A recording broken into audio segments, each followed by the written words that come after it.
You're tuning into Black and White Sports on YouTube. The no-holds-barred truth on sports.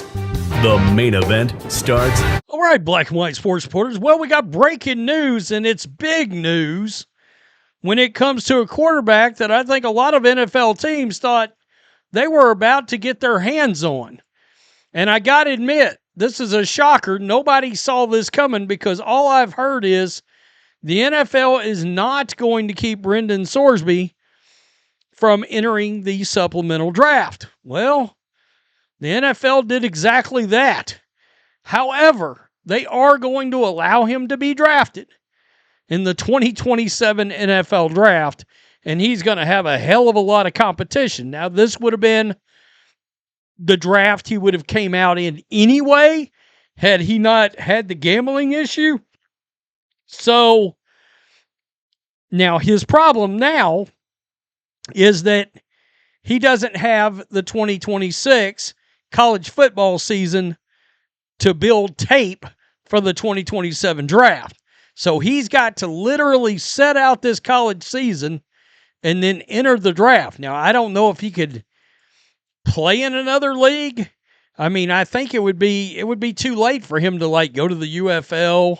The UFL will be going on and or starting when the NFL, around the time the NFL draft is happening. So that's not going to work out. I don't know. I don't guess there's CFL rights here because normally CFL rights come out either before or right after the NFL draft. I'm just trying to think of ways that this guy would get actual reps between now and the NFL draft, and I can't think of a way.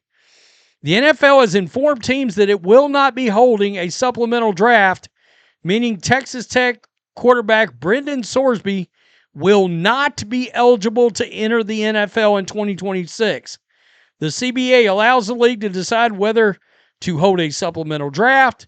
This year, it won't. Now, Ian Rappaport says Brendan Sorsby will be eligible to enter the 2027 NFL draft. So, let's just come out of this. Let me scroll down because there is a letter here. Dear Mr. Sorsby, we are in receipt of your petition for special eligibility dated June 16th. And announced earlier today, the league has elected to not conduct a supplemental draft this year. Under our CBA, the league retains sole discretion to determine whether it's appropriate to conduct a supplemental draft in any given year. The league has not conducted such a draft for several years. Prior to your submission, the league had no plans to do so this year, as no other players sought entry. Your petition, filed 3 days before the deadline without any supporting information or documentation, only after abandoning your recent litigation efforts to avoid NC2A sanctions, does not provide the basis for the league to alter those plans. The issues presented by your petition are too significant and too closely tied to the league's core integrity interests to permit meaningful review within the timeline presented. Wow. The sole reasons identified in your petition for seeking entry into the supplemental draft are that you have been declared ineligible by the NC2A and have, quote, exhausted your avenues to continue in the NC2A and want to now play in the NFL. The petition provides no information regarding the basis for timing of the NC2A's decision.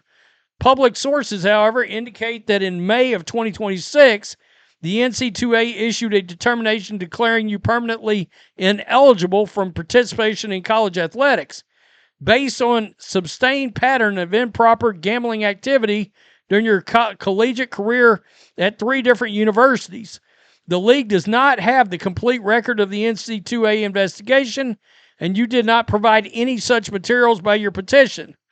So it sounds like, in part, they're saying, okay, you're not coming here as a way to, we're not your backup plan if the NC2A is not going to allow you to play. Although you're still kind of the backup plan because you're going to get be eligible to enter the draft next year. I mean, this is not saying he can't come to the NFL.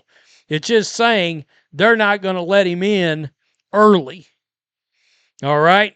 The shocking part about that is you didn't provide enough information.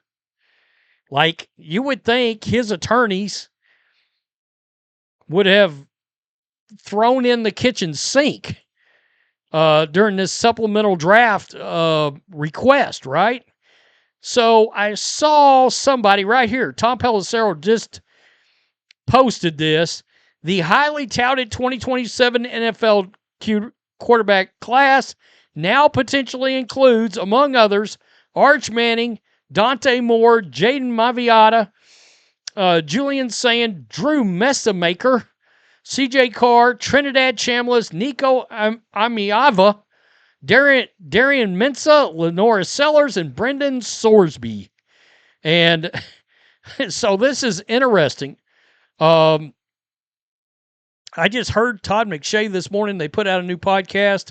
Arch Manning was considered clearly behind Dante Moore as of right now, as far as prospects go, because they did a deep dive into both of them head to head, and Dante Moore came out ahead of Arch Manning as of this moment, anyway. So this is wild. I just want to look at a little reaction from NFL fans here. But he can sign with any team as a free agent, can't he? No, I don't believe he can. Good. Let him just be a full-time pro better. The league and the NC2A trying to blackball this dude. Well, and here's the thing.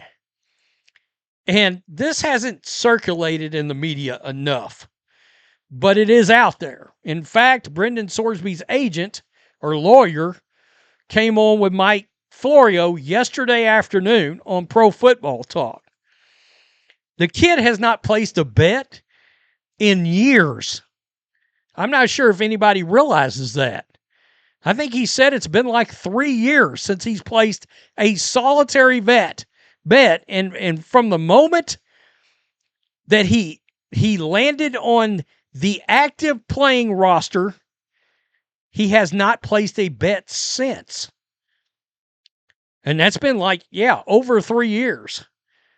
So that's part of the story that I think people believe he was betting last season at Cincinnati. No, that was not the case. So can he not just ride a year out in the UFL and enter the draft next year? Well, the problem is that the timing between the UFL season and the draft. He's now an undrafted free agent, can sign anywhere. No, I don't believe that works that way. No, he can't sign anywhere. Can't play in another league like the UFL or Canada. Yeah, he has to wait till the NFL draft to get in the league. In the words of Andrew Brandt, there will be lawyers. Jeffrey Kessler, the NFL's Michael Myers, or Jason Voorhees. In other words, they hate to see him coming. He scares the shit out of them. He's Brendan Sorsby's lawyer, one of them. This should get very interesting. The problem is, I don't think there's enough time for it to matter at all.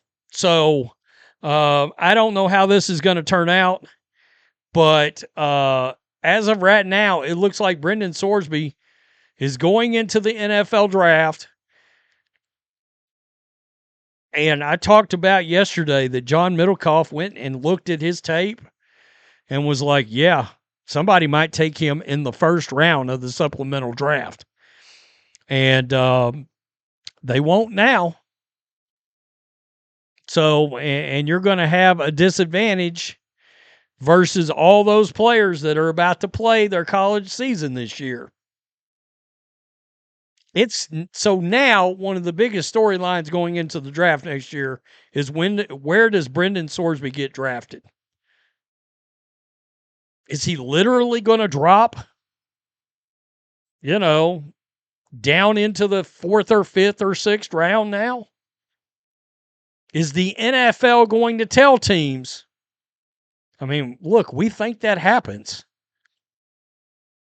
Shedeur Sanders, teach the kid a lesson kind of thing, potentially. We don't know that happened with Shedeur, but there were certainly rumblings about it, about humbling. Well, they may choose to do the same thing with Sorsby. I know one thing, and I've said this, the Vikings and the Steelers are probably pissed right now because they thought, oh, shit, we're about to grab us a potential franchise quarterback. Tell me what you think. Peace. I'm out. Till next time. Thanks for watching the show. Be sure to like, comment, and subscribe. Be sure to tune in next time on Black and White Sports.